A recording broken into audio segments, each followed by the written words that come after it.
You make sure you hold it up and get to the finish line or the goal. You guys represent a very small percentage of your school, right? So you represent everyone at your school, whether they're a nerd or a scholar. You represent them. You bring them pride, right? So that football is really important. You're taught that. You're trained to do that. So just imagine that ball drops and you're after it. I'm going to give you something. There's something else just as important. And if it drops, one of our servicemen will pick it up. The Armed Forces represents 1% of the entire nation. 1%. Like you guys. 1% of your school. When that flag drops, when that ball drops, we answer that call. And that's what you're doing today. So very proud of what you guys stand for. Because there are some people that can't. Just remember that, all right? So good luck today. We're bringing it away. Soto, I'm the executive director of the Honor Bowl. And I think it's, you want to close these doors? Oh, yeah. I think it's very important that you understand the reason that you made this trip all the way from Phoenix to be in this event. We always say this game is more than just a football game. And it is. Because the heart and passion of this game goes very deep. And I'm going to tell you the story, and then another Marine is going to finish it up. Back in 2010, I was a football coach just like these coaches, just like them. I had two sons that decided that they wanted to go serve. They saw the towers fall, they got angry, and they said, "Dad, we're going to go serve." So they signed their name. They both went early enlistment right out of high school, your age. 2006 was the time. Multiple deployments. Multiple friends seeing them die. And I always would say to my sons, "Please don't go. Please." And they said, "Dad, we want to go fight." And they did. 2010, my son was with the Marines, the 3rd Battalion, 5th Marines. You're going to meet a 3rd Battalion, 5th Marine in a second. And they were having a party down in Camp Pendleton because they were getting ready to go on a tour, on a deployment. Now, the crazy thing about this deployment is that I would go down there, and my wife and I would buy a keg of beer for the Marines, and we'd say, "Hey guys, go get some." So they were ready to go get some, but this was a weird time because my son never told me where they were going. Never did. And I always would say, "Hey son, where are you going?" He said, "Dad, I'll tell you, I'll tell you." He didn't want to tell me because he didn't want me to worry. When I got to that party, he said, "Dad, let's take a walk." And I said, "Son, your friends are here." He goes, "Dad, I want to take a walk." Takes a walk, puts his arm around me, and he says, "Dad, I'm going to tell you where we're going. We're going to this place in the Helmand province called Seng in Afghanistan. Do yourself a favor. Don't Google it." What do you think I did? Immediately. What's it saying in Afghanistan? Come to find out that the British Royal Marines occupied this territory for 4 years.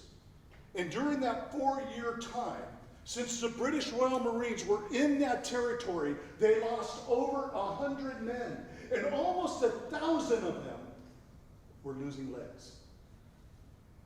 Our Marines, my son, was going to that territory to take the fight to the enemy. So he left.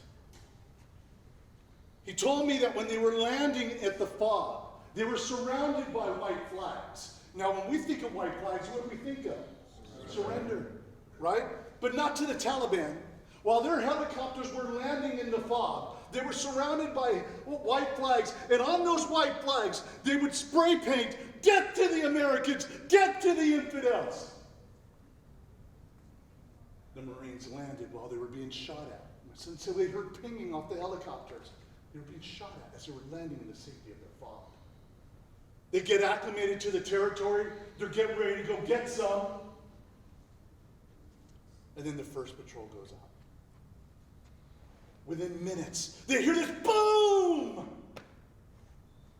around a mile down the road. It was so loud that it shook their fob. The Marines rounded up. We got our patrol just left. We gotta go see what happened. Something happened to our patrol. Trying to radio them. No one's returning a radio dispatch.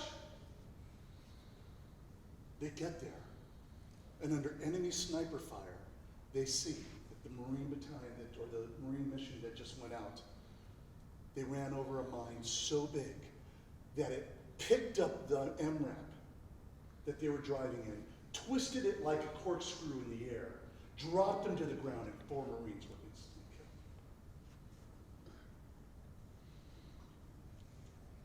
This is where it gets weird. I'm at home in Sacramento, California. I get a phone call from a friend of mine. He says, Coach, something happened to my neighbor. Something happened. I heard screaming. I saw Marines with dress blues go in there, and it was terrible. Something happened to their son. So I end up calling them. I've come to find out that they were on their way to go get their son's body in Dover. And I come to find out that Marine was killed. That was killed. I coached in football at the high school I was coaching at. I never knew he was a Marine. So I got to know the family very much, very close. Patty, Tom, is there anything I can do to help you? They said, no, just help us. Help us with the media.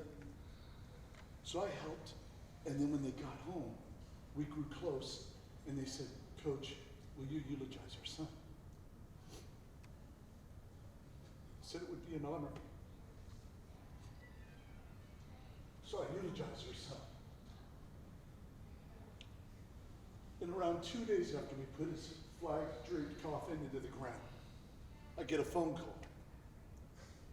And it's my son from Afghanistan. And he says, Dad, my colonel tells me that there was a coach that helped bury Victor Dew. Dad, you're a coach. Was that you? And I said, yes, son, that was me. And he goes, Dad, I helped cut him out of the vehicle. Instantly, my life was changed. Instantly, my family's life was changed. Instantly, our lives were changed. So as a football coach, I had to do something to get back. I had to do something to help these guys. Well, they're coming home with no legs. They're coming home hurt. And that's where me, my partner Rick Sutter, my friend Patty Schumacher, who her son is the young man that I just told the story about, Victor Dew, who was killed. We became close, and we said, let's do something to help these guys. That's the story of the Honor Bowl. That's what you guys are playing in. That's the story. This is more than just football, guys. This is the innocence of your athleticism, going out there and playing a football game, not only for each other, not only for your moms, not only for your coaches, but for the Marines, the soldiers, the men and women that have fought, bled, and died for our freedom. Now I want to introduce you to a Marine, a 3-5 Marine, that was over in Afghanistan. He's going to tell you his story. Let's give it up for Gunny Sergeant Craig.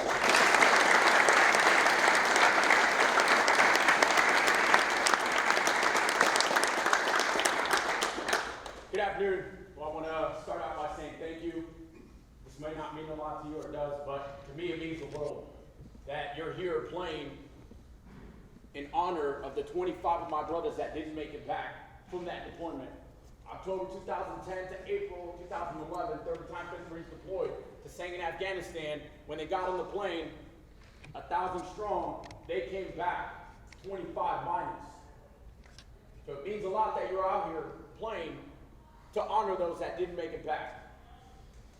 Real quick, I was born in Tucson, Arizona, so a couple hours away from me. I actually just got back from Phoenix last night, to be here for this. I live in San Diego now, joined the Marine Corps in 2006.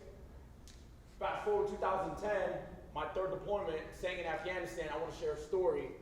An individual that faced some challenges, some adversity and roadblocks.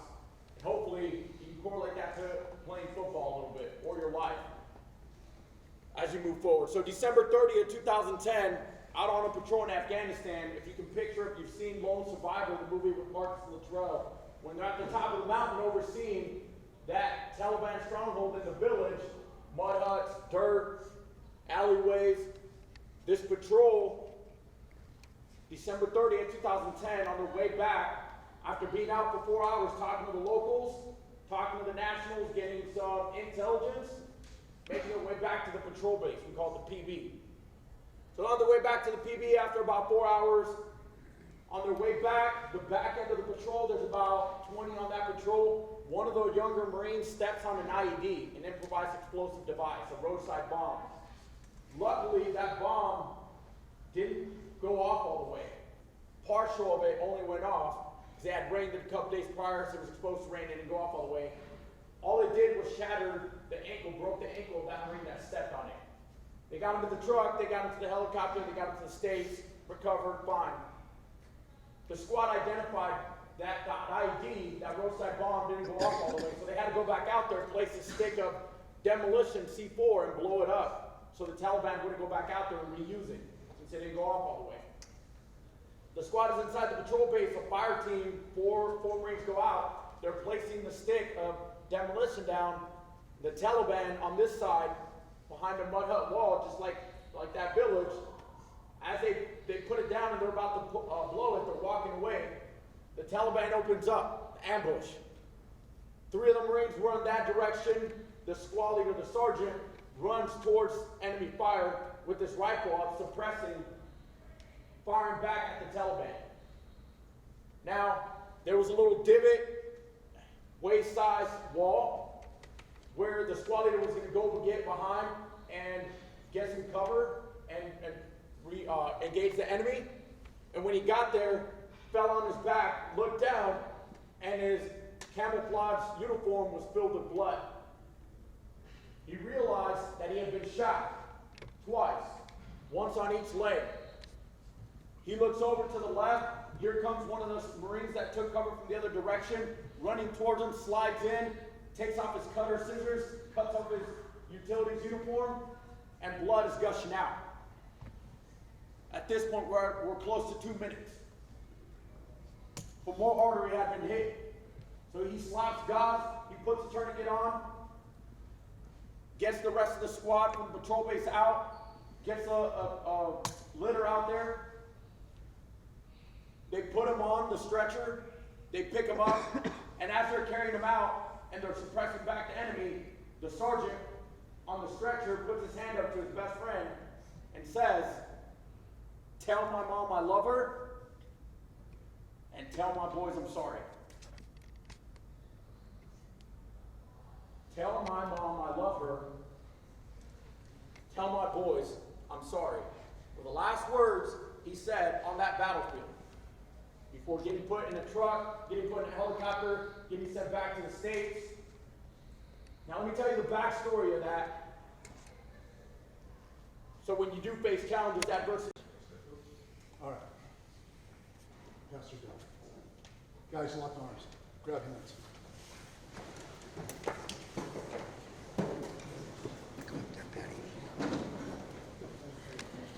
I don't know how you guys feel at moments in your life, but there are certain times when we get to stand in the presence of heroes. This is one of those moments. So take it in. Enjoy this moment. God, today we pray you would keep our opponents safe and each of our brothers safe. We're thankful that each of us has the ability to either coach or play in this great game of football. Today we will respect our opponent, but we will not fear them. Today we ask that you give us the heart of a lion, that for the next 2 hours we could outplay our potential and realize our dreams. That today we would know what it feels like to give everything. We give you our hearts, our minds, our bodies, our preparation, our everything. Today we don't give part, but we give all. We will hold nothing back. We choose to give all, not part, but all. Today we stand as many, but today we stand as we play as one unit with one goal and with one mind, with one heart, and with one passion. Today we play with strength and honor. In Jesus' name, everybody say, Amen. Arms up, arms up, arms up. On get some. 3-5. Get some! Get some! Get some!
Ladies and gentlemen, welcome to the 2023 Honor Bowl. We'll have some distinguished guests, but before that happens, color guard, advance.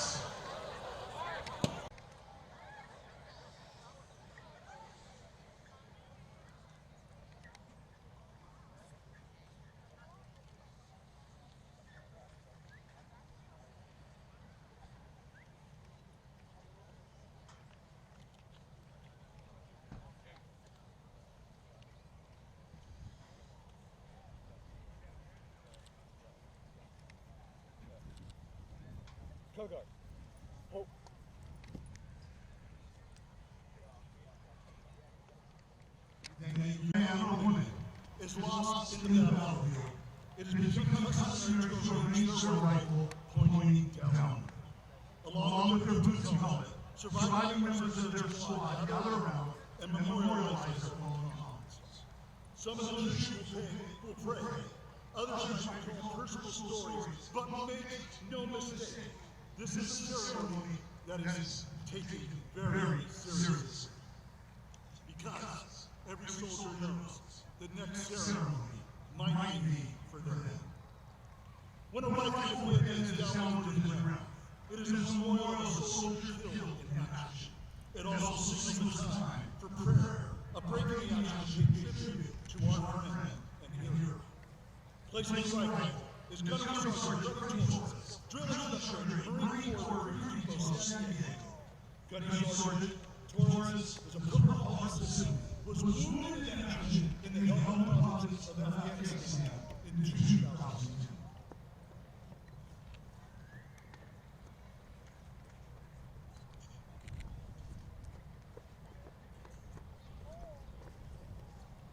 Combat boots represents the final march of the soldier's last round. Placing the boots, Star Sister, Nicole A. Memorial. Honoring her brother, U.S. Army Specialist Matthew Lutz, died while in service on June 12, 2011.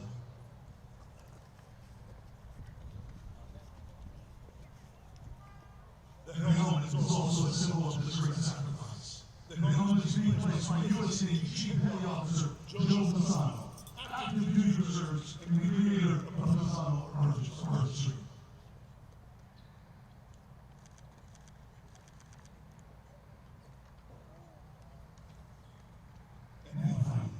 The dog's tags identify the soldier's name, so he or she will never be forgotten. Placing the tags are Gold Star parents Tom and Patty Schumacher, honoring their son, U.S. Marine National Victor Du, 20 of Miami-Dade, California, who was assigned to the 3rd Battalion, 5th Marines, Camp Pendleton. He died on October 13, 2010, in the same district of Afghanistan, of wounds sustained from an IED. The tags Patty is placing on that rifle. She is placing on actual tags that Victor wore when he was killed.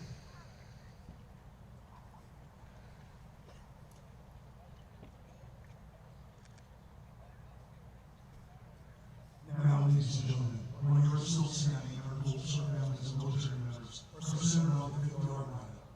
We would like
Oh,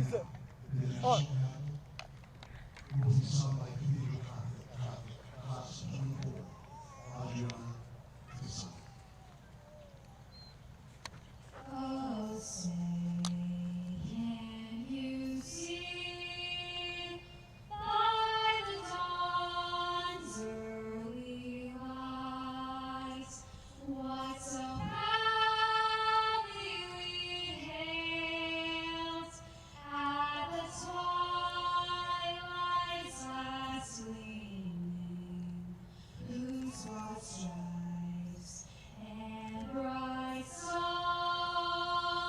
through the perilous fight o'er the ramparts we watched were so gallantly streaming, and the rockets were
This side is the hill side.